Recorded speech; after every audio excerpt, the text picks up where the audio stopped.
All right, I see that we are at the top of the hour, so we're going to go ahead and kick things off. Welcome and thank you for joining us this afternoon. My name is Derek Wingfield. I am the Supervisor of Corporate Communications at Southwest Power Pool. SPP is a grid operator headquartered in Little Rock, Arkansas. We're responsible for balancing electric supply and demand for a 14-state region in the central U.S. We don't directly serve homes and businesses, but we operate at the wholesale level. We oversee the operation of the bulk transmission system on behalf of our member utilities, and they in turn operate the distribution networks that supply power to more than 17 million people in our footprint. In just a moment, I'll provide a recap of the operational events that our region has experienced over the last several days and SPP's role in responding to them. And you'll also hear this afternoon from SPP's President and Chief Executive Officer, Barbara Sugg, our Executive Vice President and Chief Operating Officer, Lanny Nickel, and our Senior Vice President of Government Affairs and Public Relations, Mike Ross. We will be leaving time at the end for questions after each of their statements. And just a quick note of housekeeping, you'll be able to ask questions in the WebEx chat window. We'll do our best to monitor that. And you can also virtually raise your hand to join a queue from which we'll call on as many of you as we have time to address. And I'll repeat these instructions when it's time for questions, but to raise your hand, you need to open the participant window in your WebEx screen. That's at the bottom. There's a button at the bottom right corner of your screen. And then once that's open, in the window that you see, look for a small hand icon in the bottom corner of the participant menu. And then when you're finished, once we have addressed your questions, I'll just ask that you lower your hand in the same way.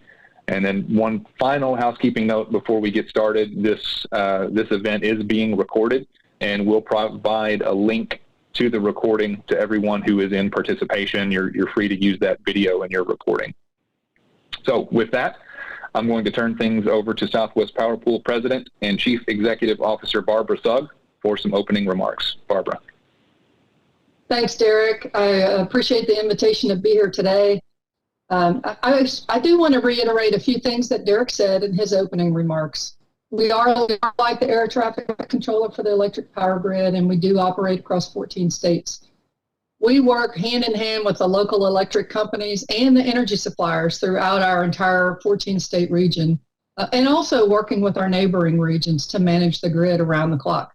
We don't own the generators or the power lines, as Derek mentioned. Honestly, our primary responsibility is to make sure that electricity is delivered to the member utilities in the most affordable way possible. And then those utilities then deliver the power to their customers. During a storm like this one, our job is to make sure that the region's electric grid is managed reliably.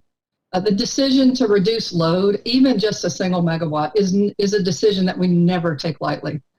Fortunately, our geographic diversity helps us to spread those types of necessary outages across a 14-state area so that no one area takes the brunt of the outage situation.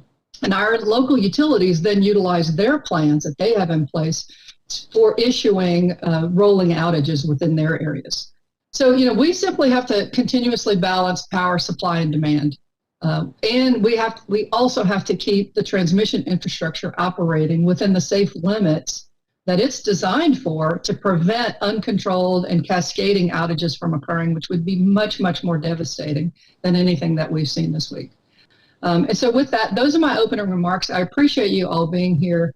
I'm going to pass it back to Derek, and I think we're going to get into a little bit more details about what's been happening and what we see happening going forward.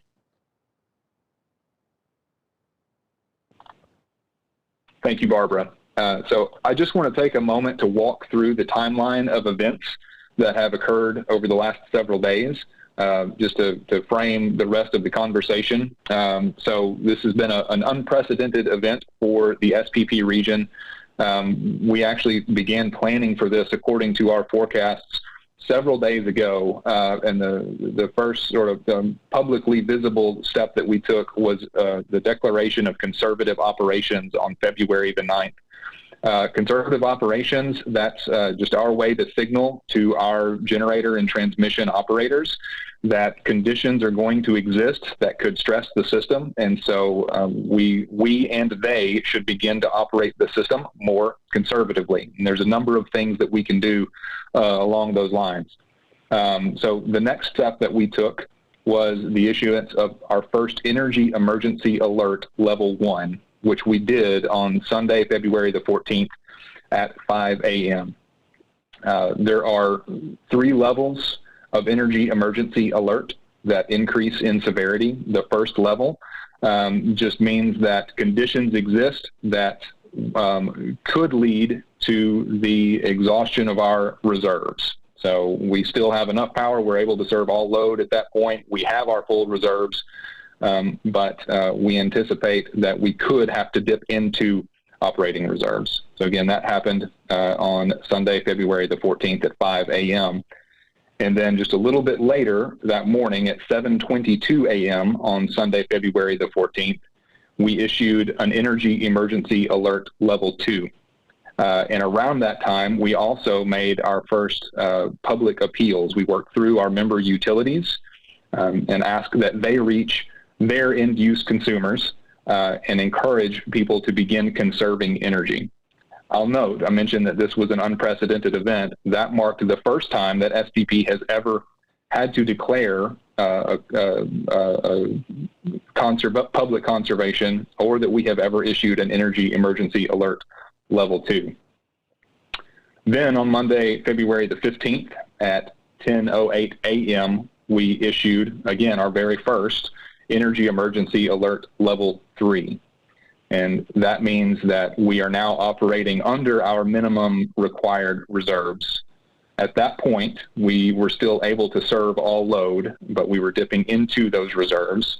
And it was a short time later at 12:10 p.m. Central Time, at 10:08 a.m. that we first had to declare and work with our member utilities to call for controlled interruptions of service.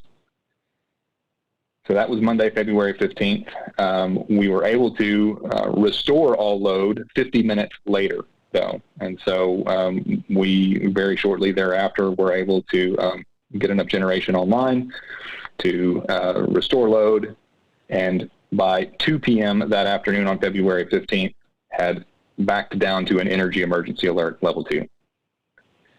The next step was earlier today, was the declaration of an energy emergency alert level 3 at 6:46 a.m. And then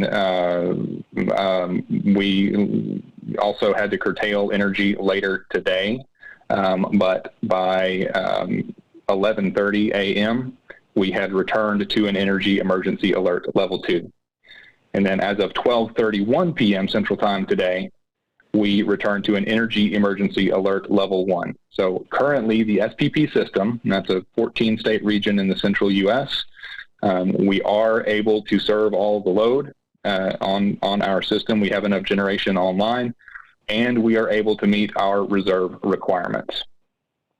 So just a recap of the events that have led us here. And at this point, I'm going to turn to our Executive Vice President and Chief Operating Officer, Lanny Nipple, who will go a little bit further into what we've been experiencing operationally and what we see on the horizon.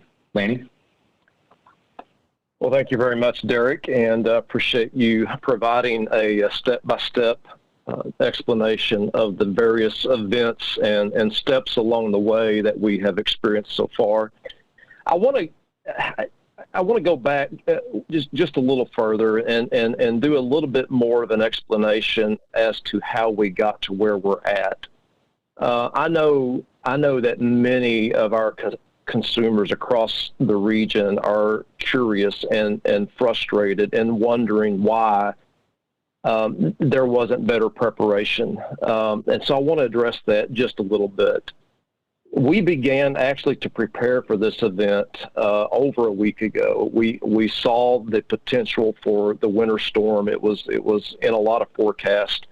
we knew this was coming, and we began to work to prepare for it as best we could over a week ago. We have worked closely with power suppliers and our utility operators within our region to make sure that generation is available to meet the forecasted peak consumption, which we knew and fully expected to occur yesterday and today. We knew that Monday and today of this week were going to be extremely high in terms of weather, or winter peak consumption. And we began to make sure that generating units were online and available to produce energy, actually beginning as far back as Thursday of last week. Despite these efforts and despite these plans, the severe weather that we experienced, the limited fuel supply that we began to observe and experience began to hamper our ability to balance the supply that we had available to us with the demand from consumers in being served by each of our utility members. We, as Derek mentioned, we issued escalating notices that advised of the tightening supply conditions and began to ask for voluntary reductions in energy use. We don't want, as Barbara mentioned earlier, we do not want to interrupt service. No one wants to do that. That's a last resort. We have over 17.5 million consumers within our region. We don't want a single one of them to go without power for a single minute. We held off as long as we possibly could to make the call to interrupt service in a controlled fashion. Real-time energy production changes on a second-by-second basis, just as the demand does. And once we observe an imbalance between supply and demand, we have to act within minutes to correct it by reducing demand. If we don't act quickly, the situation can get out of hand, and that can evolve into an uncontrolled situation that is longer lasting and possibly even of a greater magnitude. And that's absolutely what we don't want to have happen. So we have worked closely with our members. They have worked closely with us. We've worked with our neighbors. Our neighbors have worked closely with us. We've all been working together as best we can to prevent the actions that we ultimately ended up having to take. We wish that we could let people know well in advance that their service is about to be interrupted. But the reason we don't do that is because we wait as long as we possibly can to make that decision. We don't take that decision lightly. And we know that our utilities can interrupt power quickly. And they have operators with fingers on the buttons, ready to push those buttons and ready to interrupt consumers as necessary and only as absolutely necessary. So having said that, that's kind of the history. What do we project going forward? I do want to just touch briefly on the amount of interruptions that we asked for yesterday and directed. It was about 641 megawatts. To put that in perspective, that represents about 1.5% of our peak demand on that day. Today, we interrupted, or at least directed the interruption of about 2,700 megawatts of load within our region, and that represents about 6% of our peak demand. So clearly today was a little bit worse than yesterday. Our members are the ones that then, according to their plans, have to take action, and they know who to interrupt, and they know when to interrupt them and how to rotate that and spread it around in the best possible way that they can. Yesterday's interruption lasted about 50 minutes. Today's lasted a little over 3 hours. We were able to restore that and are now actually in pretty good shape, but we're not out of the woods. We expect that tonight load will pick up we'll start to see more and more consumption as the evening grows, and it's possible that we could be back in this situation again later tonight. If we survive tonight without having to direct further curtailments and interruptions of service, we could be back in this tomorrow. There's a lot of factors at play, and every factor has to line up in order for us to be able to be successful in operating through the day successfully. Fuel supply is a concern of ours. If wind production isn't where we need it to be or where we think it will be, that can cause us to have to take action before we would like to. If gas supply is not where we need it to be when we ask it to be there, that causes us to have to take action before we want to. We rely heavily on our neighbors. Our neighbors have been very good to us, and when they have excess energy, they deliver that to us. We have imported really large amounts of energy from them, and that has helped us tremendously. But if they have to withdraw that, if they have to call that back and curtail it, then that means we have to rely on our own supply within the region. And as we've already stated, our supply is somewhat scarce right now. And so any one of those factors, load, if consumption is higher than what we had previously projected, that changes the picture. All of those factors are what we have to consider. And as I mentioned before, we don't want to have to interrupt load, and we will wait till the absolutely last minute possible while continuing to make sure we can keep the lights on in a reliable fashion and prevent the system from incurring cascading outages before we actually ask customers to interrupt. And so I think with that, we're going to be in this again tonight. I'm not guaranteeing or predicting that we will have to issue service interruptions, but it's possible. We could be in this again tomorrow. Don't know for sure, but it's possible. And it's just it's one of those things. It's an unprecedented event in 80 years. The first time we've had to do this. We're going to learn a lot from it, and I appreciate very much our utilities, our suppliers, our neighbors working with us to make the best out of a really possible, even worse situation. All right. Thank you, Laney. And lastly, we're going to turn to our Senior Vice President of Government Affairs and Public Relations, Mike Ross. Mike. Thanks, Derek, and thanks to Barbara and Lanny. And as Barbara and Lanny both pointed out, we never want to lose a single megawatt of power on the electric grid. And in fact, we've been coordinating power in one way or another since 1941. And this week is the first time we have found ourselves in an energy emergency alert level 2 R3. And so it certainly is unprecedented weather and unprecedented times. And as Lanny pointed out, this is something we started planning for a week ago. And public appeals to continue to conserve energy are ongoing. We've been asking folks to conserve energy since Saturday. And, really this event and the other grid operators in the United States are facing similar or worse challenges. We've been pretty fortunate.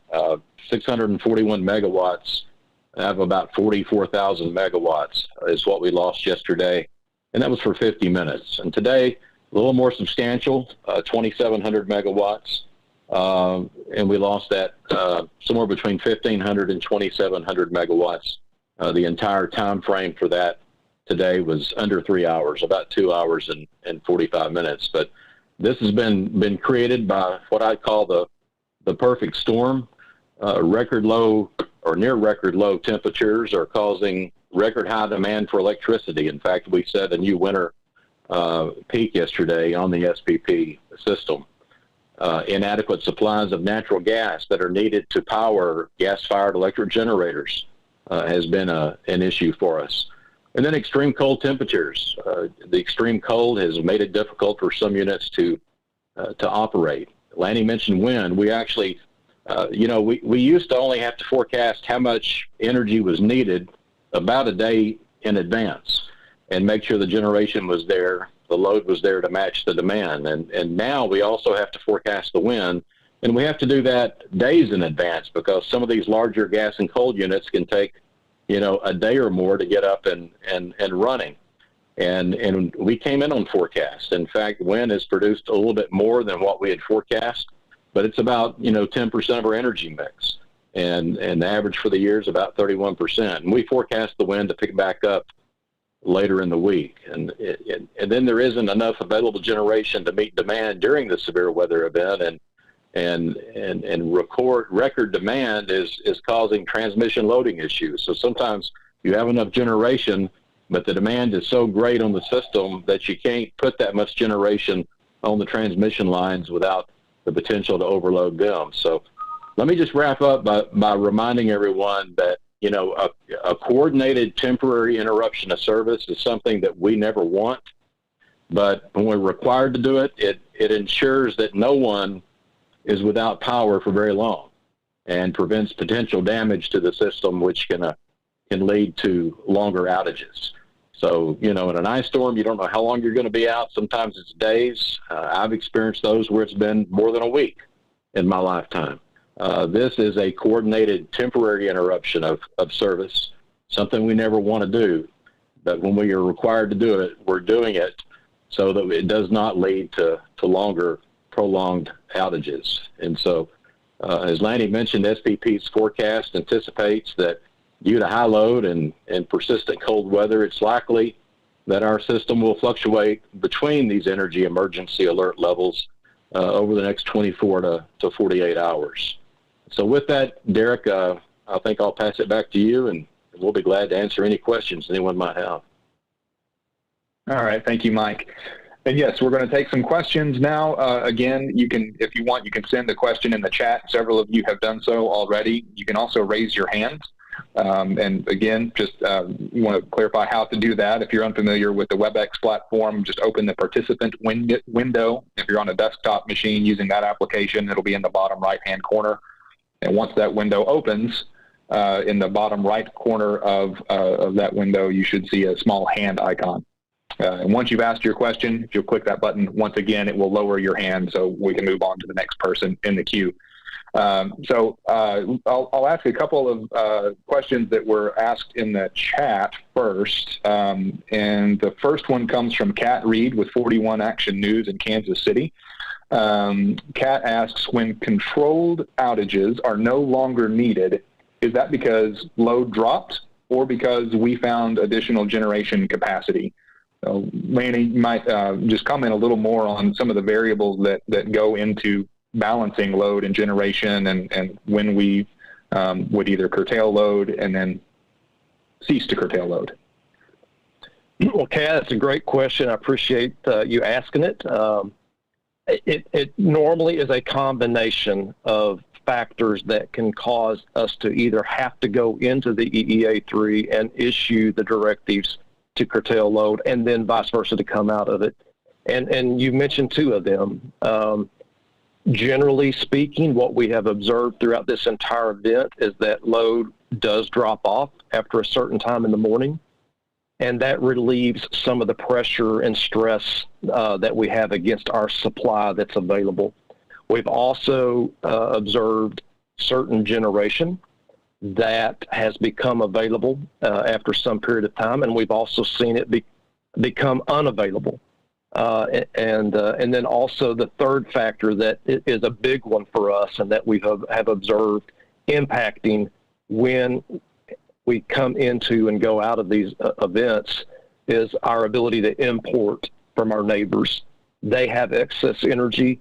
They will deliver it to us, and that's been a tremendous benefit throughout this entire event. But there are times when they need it for their own use, and when that happens, they curtail it, and we're no longer able to rely on it. So those three things, changes in load, whether it's coming up or going down, changes in generation availability within our own footprint, and then changes in our ability to rely upon energy being imported from other regions outside of ours. All right. Thanks, Lanny. Somewhat related question. Aldo Svaldi, who I believe is with the Denver Post, asked, can you discuss expected supply versus what was actually delivered? What degree was wind responsible for the shortfall versus gas generation? And is there anything else that could fill the gap going forward in a similar scenario if, say, gas couldn't deliver? Unfortunately, I don't have all of the data I need to comprehensively answer that question. I can tell you that, at least from a wind perspective, which is something that we follow really closely just because of its intermittent nature, we attempt to forecast it as best we can. It's important that our forecast be accurate. And I will say that, at least as of yesterday and today, our forecasts have been pretty spot on, which has been a real blessing for us. We have seen about 10 to 12% of our energy mix, at least throughout the peak times of yesterday and today, being supplied by wind generation. All right, thanks, Lanny. One more question from the chat before we go to some of the people waiting on the phone. This comes from Ray Yost, and he asked how you determine which members do the planned rolling blackouts and outages, and says that, at some of these periods, it seems that some regions may have been more impacted than others. So can you clarify how we decide, or what our role is in deciding what areas are curtailed and by how much? You bet. We once we determine the amount that we need to be curtailed in order to balance the supply against demand, that amount is allocated proportionate to our members' consumption within their areas. So as an example, if a particular member is consuming half of the entire region's consumption, they would get half of the obligation to interrupt service. Now, we don't have any single member that big. I tried to make that a simple example, but that's how that would work. All right. Thank you, Lanny.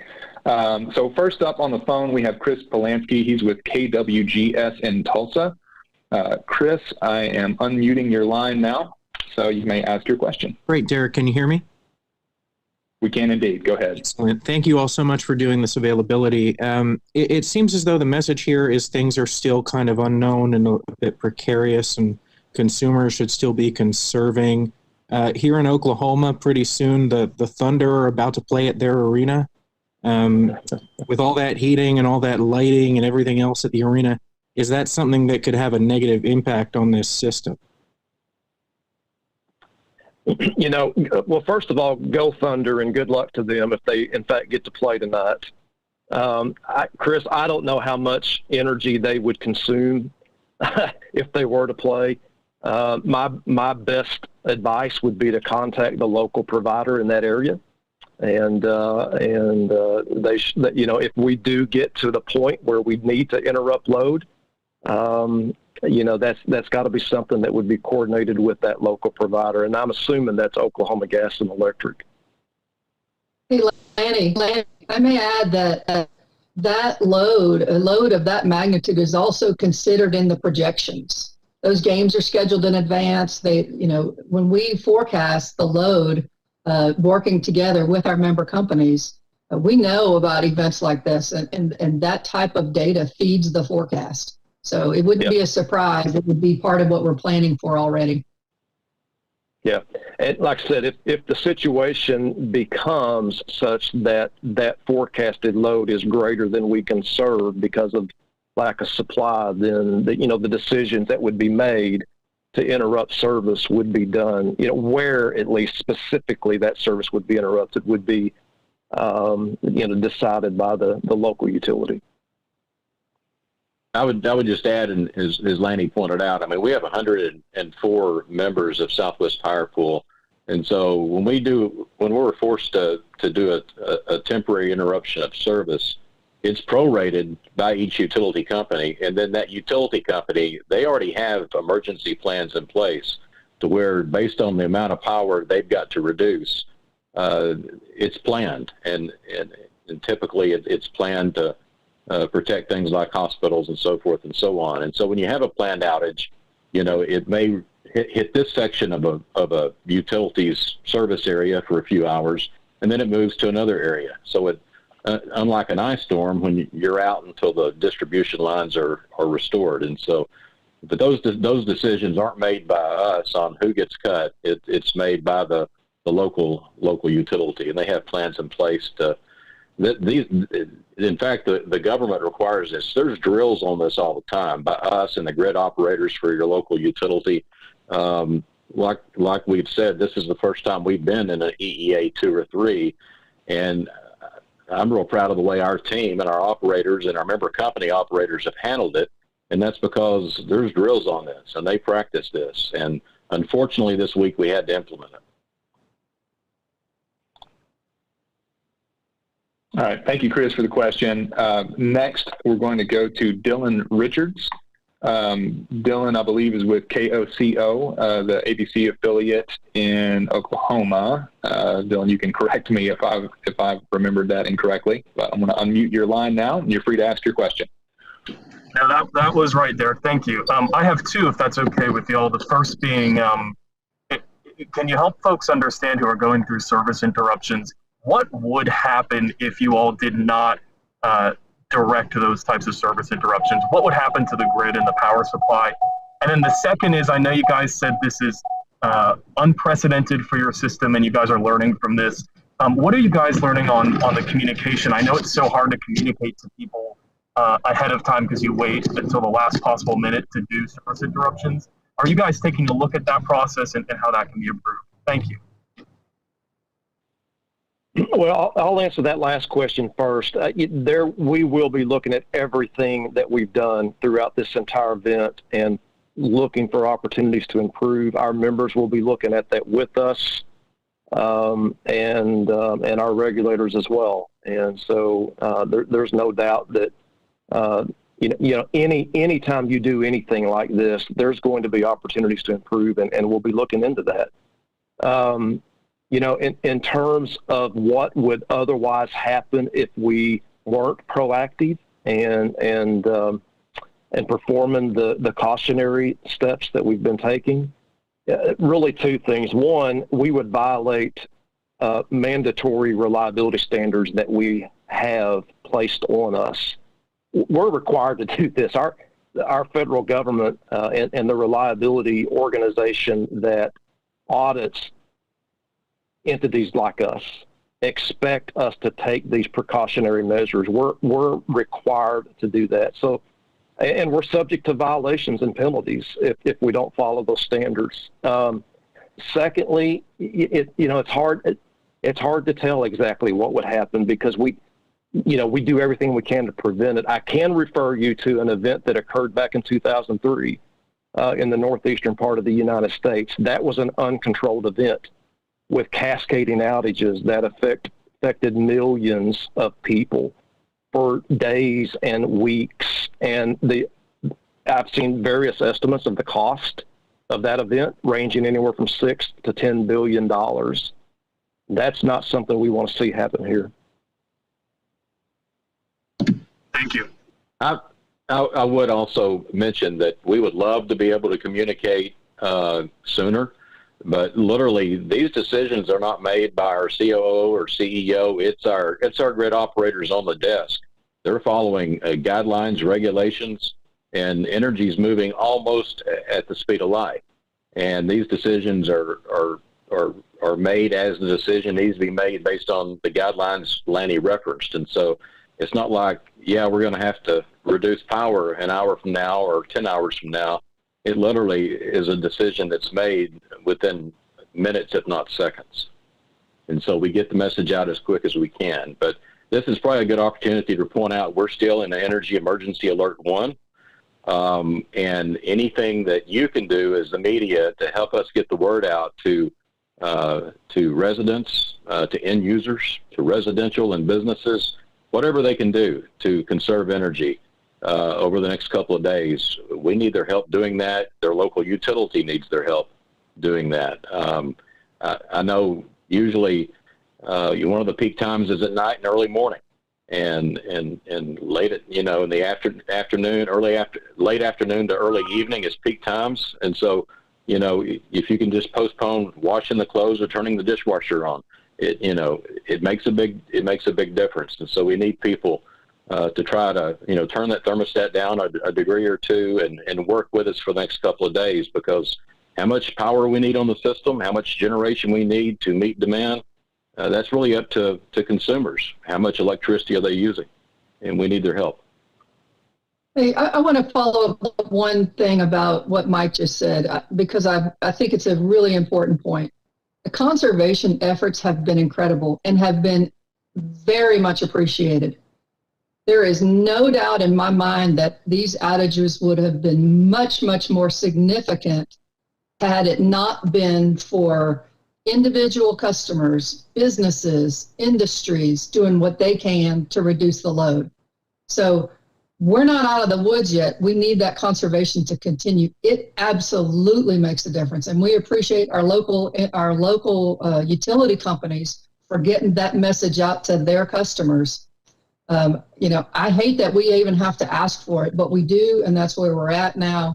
And it absolutely makes a difference. We need to continue to do that. It does have an impact. I mean, we see it in our load. In fact, I can tell you on Monday, our load projection was actually about 1,500 megawatts higher than what we actually saw during the peak. And we believe that's because, at least to some extent, because of the voluntary actions that were being taken in concert with the public appeals issued by our member utilities. So thank you for that. And 1,500 megawatts is a lot. I mean, that's several small towns combined together. That's how much energy was conserved and helped us to manage these outages and minimize the impact of what was happening. All right. Next, I'm going to turn to Shantae Lands. Shantae is with KTBS in Shreveport. Shantae, I'm going to unmute your line, and you may now ask your question. All right. Hi, guys. Thank you. So my question's similar to the question that was just asked, slightly more direct about the decision to do the rolling outages. Specifically, is there any way possible that this could be avoided?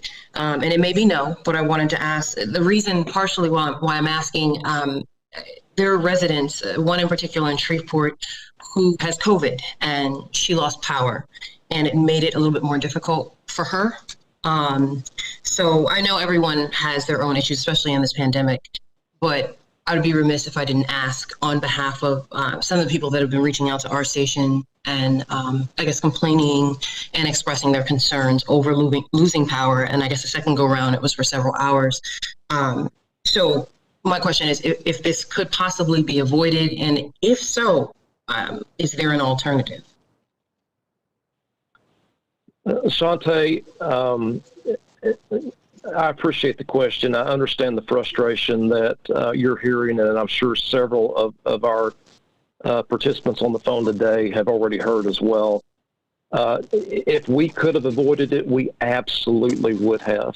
And again, I do want to remind you that the first event yesterday lasted 50 minutes, and the event that we had today, where we asked for service interruptions in a controlled fashion, lasted about 3 hours and 21 minutes. Again, what we're trying to protect against is those events lasting much, much longer. And, what I can't tell you is exactly how each individual consumer and customer of our member utilities are going to be impacted by that. But what I can tell you is we do everything we can to avoid having to do it. And then when we do it, we want to minimize the amount of time possible that they would have to be exposed to some outage. We ask our neighbors to supply us energy. we reach out to all of our member utilities that have generation and ask them to bring it online. I mean, if it can run, it's going to run. And if it has supply of gas or wind or whatever fuel is needed, coal, if it's got that supply, we're going to tell it to run. And we'll take any and all action in order to prevent that last step from occurring, which is to ask for controlled interruptions of load. And thank you for that. And apologies if you guys already said this. How much longer do you think this will go on? Just until the weather subsides, till the end of the week, just so that people know what to expect? Right now, we are thinking that we could very much be in and out of this kind of situation through tomorrow evening. So hopefully by Thursday, we can get out of this, and we feel a lot better about Friday. So we're looking at through the rest of the day and tomorrow where we have at least some risk of having to do the same thing, hopefully for a short period of time, but there's a chance. So by Thursday or Friday, the latest, it sounds like. Yes, ma'am. Okay. Thank you. Thank you, guys. Thank you, Shantae. I want to take one more from the phone for now, and then I want to get to a couple that have come through in the chat. I will just kind of pause for just a second to acknowledge that we have a lot of questions. I see a lot of you still with your hands raised. If we do not get to you, we'll be going through the chat transcript, and we'll do our best to follow up with you after the fact to answer any questions that did not get addressed. And for those of you who were waiting in line and we didn't get to, if you'll follow up with us by email or phone call, saying we'll do our best to respond in as timely a manner as we can. For now, I'm going to turn to Kasia Mysek. Kasia, I'm going to unmute your line and you'll be free to ask your question. Go ahead. Hi, I have a two-part question. One, it was mentioned that fuel supply is still a concern, and specifically wind and gas. So I don't know if someone could comment on how much wind, gas, possibly coal, had tripped offline or come offline. And also, the second part was the supply from neighbors. How much power was SPP importing and from where? Kasia, at our peak import levels, we were seeing around 6,000 megawatts of energy being delivered to us from our neighbors. To put that in perspective, that's about 12, 13, 14% of what we needed at our peak consumption levels. I don't have specific amounts of the amount of outages. You know, one of the things that we will do after the fact is investigate and analyze all of the details of every single event that's occurred along the way. And we'll have more knowledge about that soon. I know that we have had some outages. Some of those outages were from coal generation whose coal froze up. Some of that was from gas who just, sometimes the gas supply just wasn't there. Sometimes the transportation on the pipelines wasn't available. And but I don't have specific amounts. It changed throughout the day, and we will have that at some point. But I know we saw outages, and we saw plants that were offline be able to come back online. So these are kind of normal things that our operators experience throughout the day, particularly in these kinds of events when just the extreme weather and temperatures have an impact on the ability of these generating plants to operate the way they normally would. Thank you.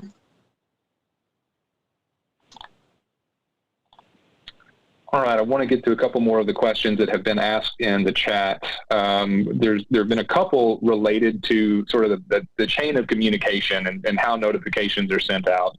So Reese Gorman with the Norman transcript asked, how do you recommend utilities go about alerting their customers about controlled outages occurring? Arlen Gortmaker had also asked just what is the chain of communication, who knows first and next, and so on. So maybe just explain, the chain of events when we see something happening, who gets notified and how and when. When we observe the need to issue the directives to curtail load, the very first thing we do is inform all of the utility operators who have the ability and the plans in place to act on that directive. So it's the transmission operations part of the organizations that perform those activities. So, for example, it'd be Omaha Public Power District, Nebraska Public Power District, Oklahoma Gas and Electric, American Electric Power, SWEPCO, PSO. Those are the utilities within our footprint, and I've just mentioned a few that would get that very first notice. It's electronic notice, and then they have to confirm that they received the notice, and then they proceed to implement their plans to achieve the relief that we've asked. As far as things that they can do to let their customers know, I presume, and in fact, I follow many of our member companies on Twitter, and I know that many of them use social media, and I've seen them announce, for example, that SPP is an energy emergency alert level 1. They announced when we went to an energy emergency alert level 2. Those are the kinds of information that is available and that has been made available by the utilities to their consumers. Beyond that, I don't have any other advice in terms of how to improve that communication. It really depends on a solid and open line between the utilities and their customers. All right. Another topic that's come up in more than one question in the chat is the financial aspect of all this. One way it was asked. Hey, I'm sorry. I want to just add one thing, by the way. A lot of us, our utilities and SPP, we've never done this before at this level and this magnitude. So, we will learn from this. We will improve in terms of our communications, not only between SPP and the utilities, but I have to assume between the utilities and their customers. Okay. So the question I was about to ask, Kerry King with KFOR in Oklahoma City asked about this. I've seen a couple of others about the role that market prices played in this. One person asked, was it the money or the giant increase in price, or was it actually a lack of energy? Somebody else said, we've used the term inadequate supply, and was it that, or was it a lack of an inadequate supply at a reasonable price? So how much of this was because the fuel just wasn't there, generation wasn't there, and how much was it because it was just very expensive? The short answer is I don't know. All I can tell you is what I'll reflect on the conversations, the many conversations that I have had, that Barbara has had, and I know others within our operations staff have had with their members. Every time I talk to a member utility that had generation, they made it clear to me that this is about reliability. It's about keeping the lights on. They're going to do everything they can to make generation available, regardless of price. There will be analysis done, and there will be investigations, and that question will be more fully answered at some point in the future. But right now, I have to believe that if fuel is available, they used it. And they made the generation available. All right. One more from the chat, and this is just kind of a point of clarification that has to do with, we've referred to local utilities. Any more that you can say to clarify when we say a local utility, what does that mean to an end-use consumer, and how does that relate to the instructions or the announcements that they might be receiving from SPP? I think the simplest way I could answer that question is who sends you the bill? When you go to the mailbox and you get a bill from your utility, whoever it is that sends you that bill, that's who we're working with on our end.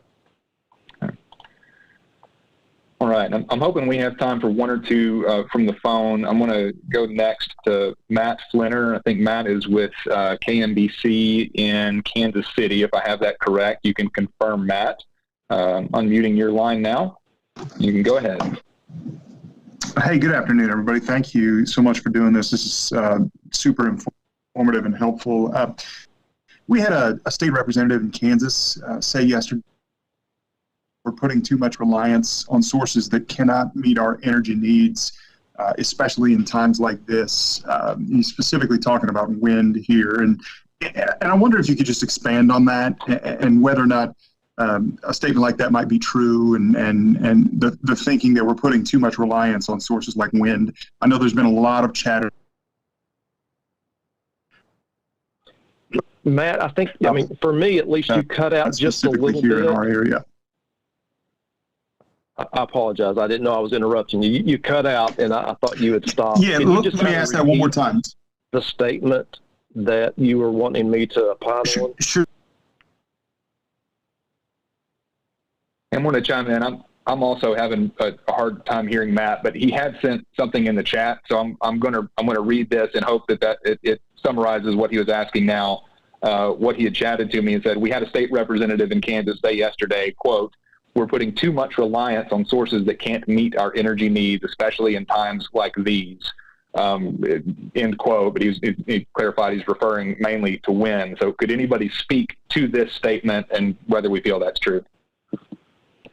Let me just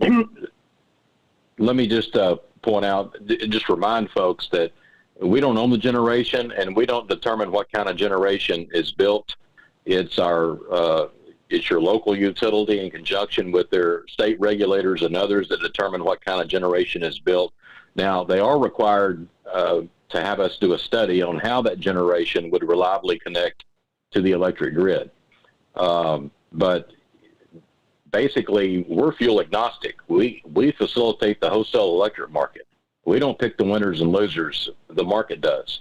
And in fact, we have a very diverse fuel supply. About a third of our energy comes from wind, about a third comes from coal, and about a third comes from natural gas.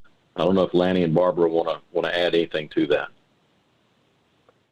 Well, what I would say in response to what the senator said is that is a question that's going to be asked and hopefully answered in the future. We just have to keep in mind as we try to respond to those questions about certain fuels and the availability of generation that relies on those fuels and how much we should actually count on when we need it. And we have to understand that these events are very, very, very rare, and we have to be reasonable in terms of our expectations. But again, that is a question that will be asked and answered going forward. Once we get out of our current situation, which right now I can tell you our operators aren't thinking about that. Right now our operators are thinking about how to keep the lights on for the next 5 minutes.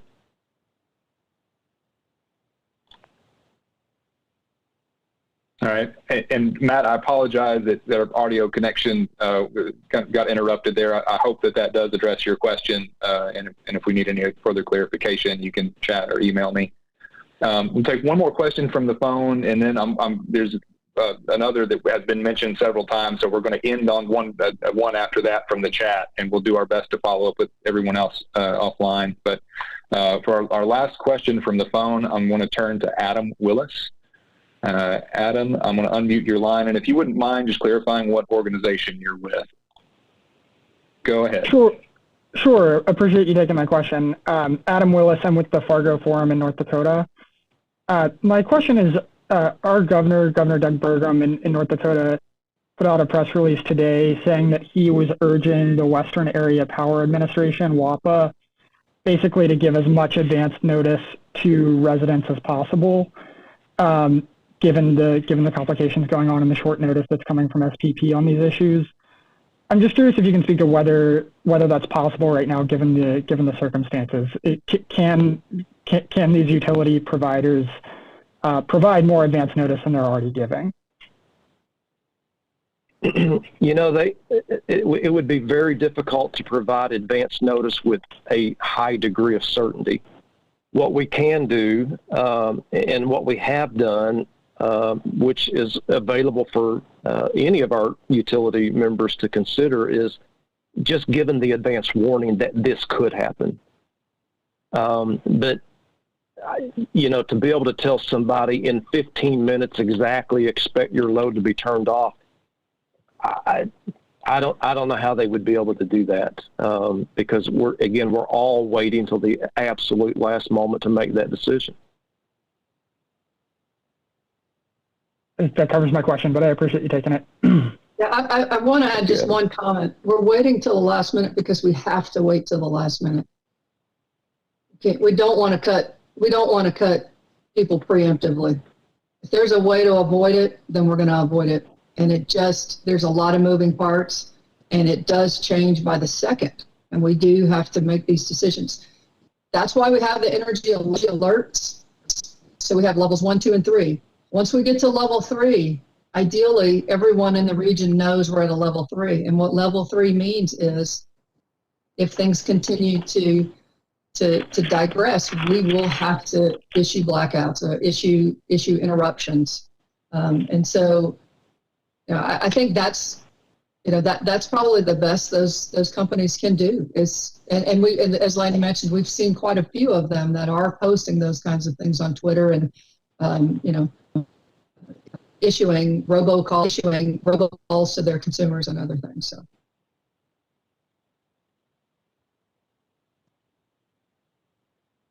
All right. So to close out our period of questions, there have been several that related to kind of what comes next, and I'm going to address a couple of them. This is kind of a nice segue from where we've just been. Jasmine Putney, I know you sent a question citing comments by Nebraska's governor calling rotating outage unacceptable, just hinting that something would need to change. Peter Bear, I saw that you had asked in the chat, noting, you know, studies done by groups of experts, you know, years ago, saying that our industry should better prepare for these unexpected black swan events.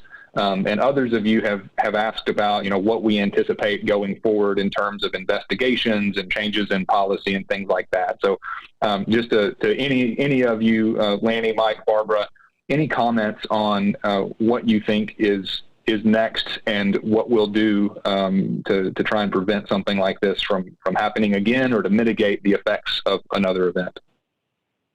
Well, we've already seen an announcement by the Federal Energy Regulatory Commission that they want to look into this event and they want to work with us and our neighbors and our utilities to understand what happened, to look for opportunities for improvements, lessons learned, and ways to avoid this happening in the future. So I think that you know, there's going to be good guidance that's going to come out of from a national level, looking at the whole big picture of what's happened here.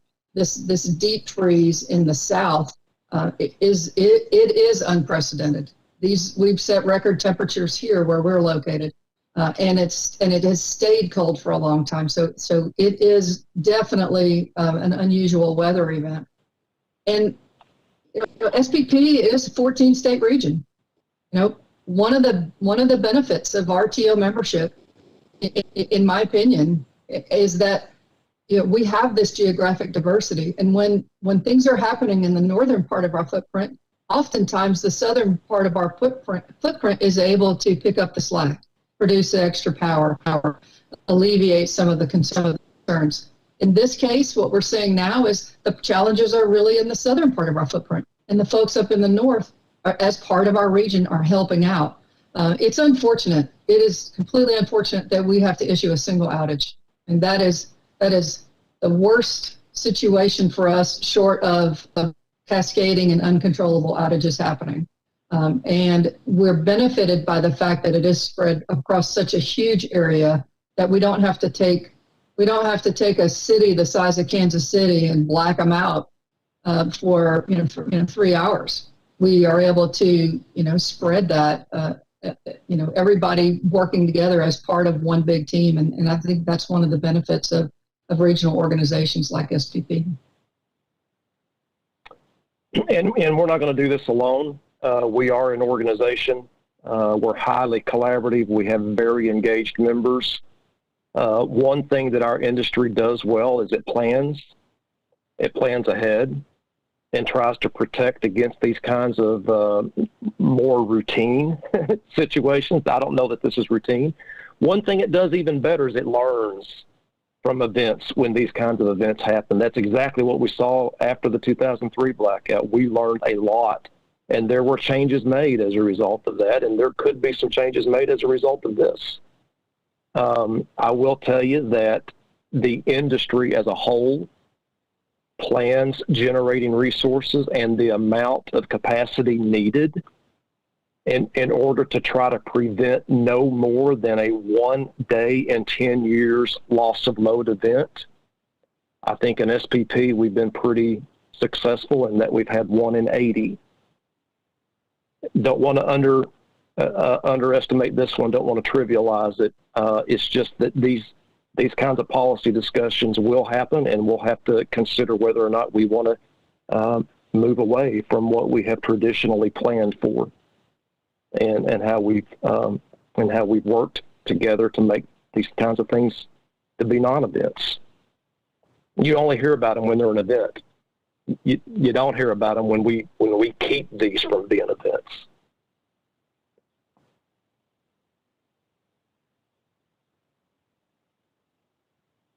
All right. Well, we are at the close of the hour, a minute past now. I do want to thank everyone for taking time to join in, and I hope that we've been able to connect some of the dots and explain, clarify SPP's role in managing this event and responding to it. As all of us have already pointed out, the event is not over. Things continue to change. And so we will continue to do our best to get word out and keep everyone informed of conditions across our footprint. As I mentioned, we'll send a link to the recording of this event as soon as it's available, as soon as the video has processed. We'll also just encourage everyone to follow us on Twitter and on spp.org. You can always check current grid conditions there. I will just note that this event, we have been pretty inundated with requests for interviews and statements and requests for status updates. We're doing our very best to work through those, but it will take us some time. So just don't give up on us. We'll get back with everyone who has sent those emails and called us in as timely a manner as possible. But please do reach out if there's anything we can do. And thank you again, and hope that all of you and your listeners and readers and viewers are able to stay safe and warm, and we'll be doing our part to make sure that that's the case. Thank you, and good evening.